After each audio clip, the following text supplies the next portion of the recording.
In today's episode of Locked On NBA, I'm going to be speaking with Khahil of Locked On Pistons about the incident at Little Caesars today between LeBron James and Isaiah Stewart. It's all coming up. Stick around.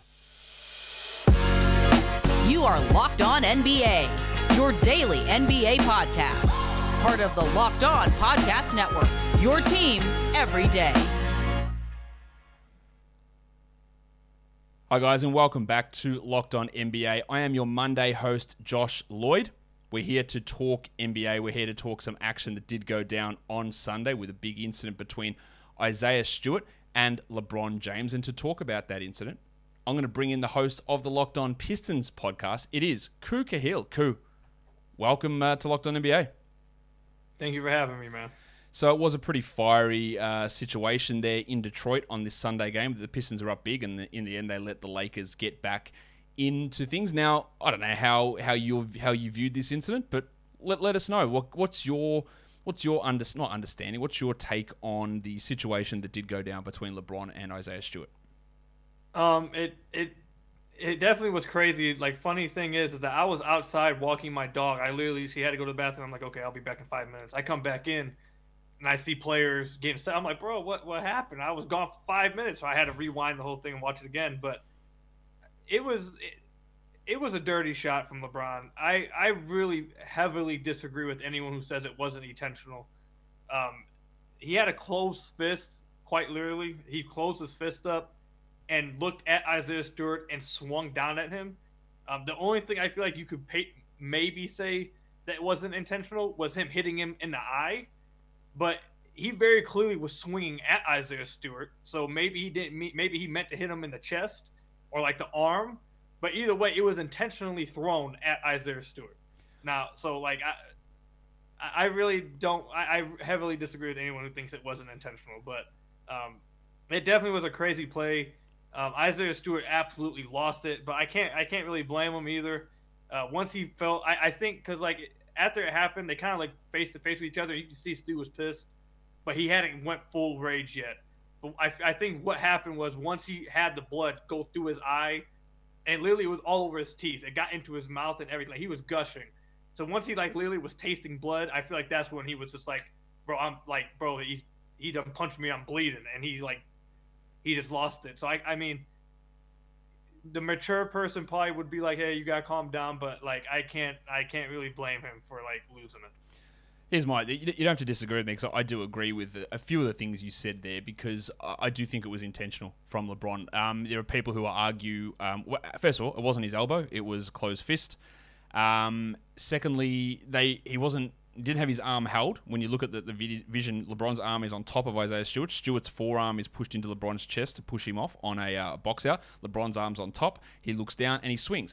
I do agree with you that I think probably his intention was to hit him, but to hit him in the chest or arm and swing down. Just that Stewart's head was sort of tilted down as he was pushing away. His head was in that position.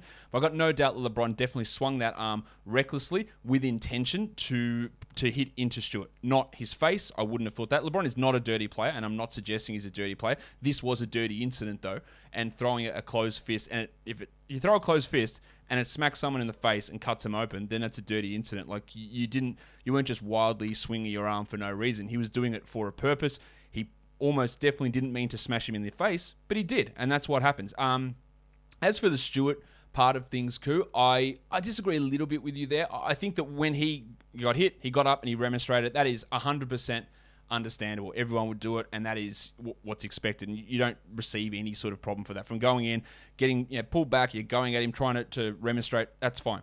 It's the like crazy sprint down the field, knocking officials over, bulldozing people, 30 seconds, 2 minutes after the incident actually happened, which is more calculated, where like, okay, you had a little bit of time to simmer down, but you don't do that sort of thing like play, hey, I'm cool, and then like just bowl over a whole bunch of guys standing in the middle of the court. That to me is probably going to land him in trouble. Not anything to do with going after LeBron after the incident, because that is totally justified.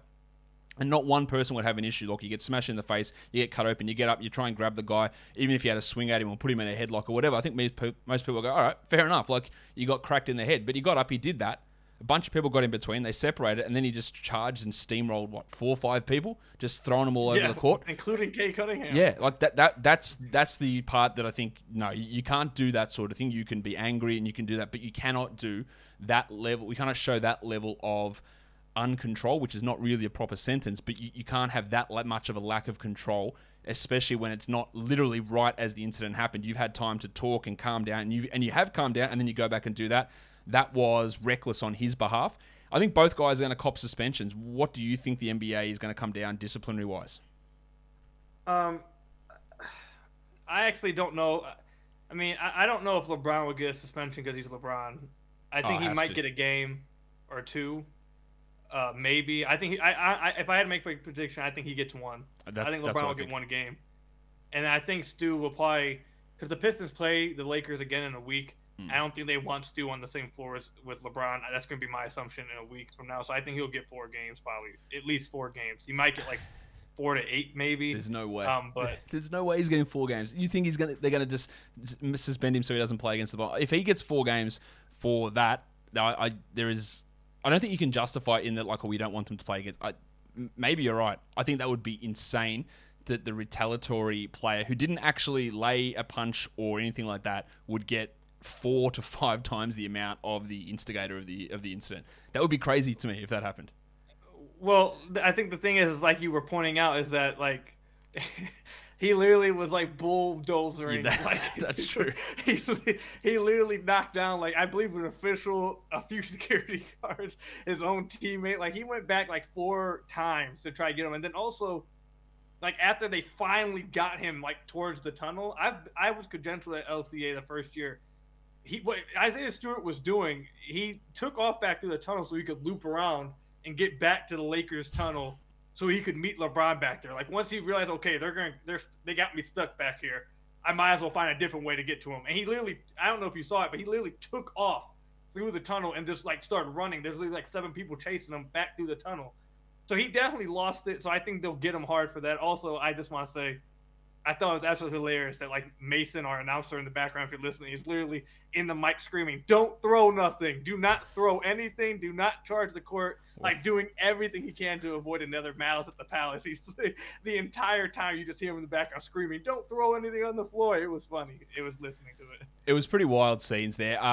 It's going to be really interesting to see how the NBA rules this, because we know who LeBron is. Everyone knows LeBron and his status in the game, but this is undeniably an act that if anyone else did it, no one would have any hesitation in saying they deserve a suspension. Plenty of people will say LeBron deserves a suspension, but people also have the thoughts like you saying, well, I'm not sure because he's LeBron. So it'll be very interesting to see how they handle it, and then also that response from Isaiah Stewart. It's going to be pretty key over the next, the next 24 hours or so when we hear that. Outside of that coup, got you here, might as well just talk a minute or 2 of Pistons basketball. What'd you make of the late game execution from Detroit in a game that they were up by 15, 17 points in the fourth quarter? I feel like you're doing this on purpose. I feel like you did. I feel like that question right there, you specifically worded it in a purposeful manner. The last play of the game was awful. Oh my god, yeah. The last play of the game was it was so bad. But the overall stretch in the fourth quarter, it was really bad. Cade Cunningham even came out, and usually he says all the right things. He's the kind of guy, he's the quarterback of the NFL, the dude who just comes out, he's gonna say all the nice things, the right things for his team, whatever. But literally, he came out and said, everyone's confident in their own shot, and that's what happened in the fourth quarter. So, and I've said this multiple times to the Pistons too. They have too many guys trying to expand their game at once. They have too many hands in the cookie jar. Too many people trying to do their own thing. And for the first 3 quarters, they were playing excellent basketball, moving the ball, and then the fourth quarter it went back to stagnant and went back to isolation. I can't believe I'm saying this, but Trey Lyles spearheaded that. His 3-minute stretch in the fourth quarter, destroyed the Pistons and all momentum they had. It was bad. But yeah, the overall fourth quarter play was just really bad. A lot of stagnant offense. I don't blame them defensively against AD because they didn't have no one after Stu got ejected. Literally their tallest guy is Jeremy Grant, 6'8", so they don't have no one else.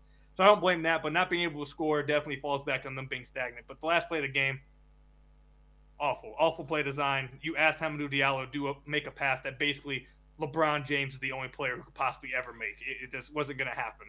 So the thing is that there might have actually been a player on that court who could have made that pass. Unfortunately, he just didn't touch the ball. Like you're getting Hamidou Diallo to make that pass. Like just put the ball in Cade Cunningham's hands, whether that's to create a pass like that or just to get the shot off. Surely that's the move, rather than Diallo, who is, to put it kindly, not known for his passing. It's a curious decision there. I just some of the offense, and I don't think Jeremy Grant listens to this podcast, so I'm pretty sure you can call him out for a million long 2 ISOs in that fourth quarter, while Cade took like 2 shots, which were both blocked by Anthony Davis in about a 30-second span. Yeah.